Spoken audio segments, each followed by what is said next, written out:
Pagandahan ng trick. Kung sino may pinakamagandang trick na sumakto dito sa bilog na to, wins 5,000 pesos. Let's go! Level 1, level 1. Baso, parang nilawayan. Ikaw.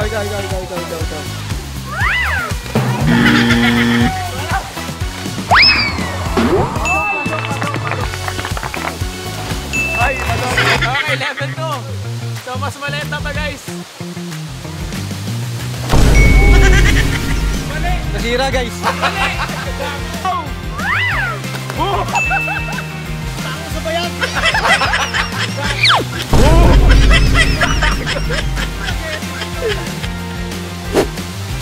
Uy, pasok! Okay, ito yung final challenge. Level 3, ito yung pinakamaliit. Saktong-sakto lang.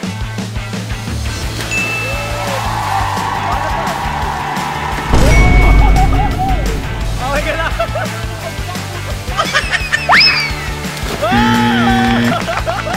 Ang ganda ng backflip niya. Kaso ang layo dun doon. So yun, malinaw na malinaw kung sinong nanalo sa challenge na to, si Angelo.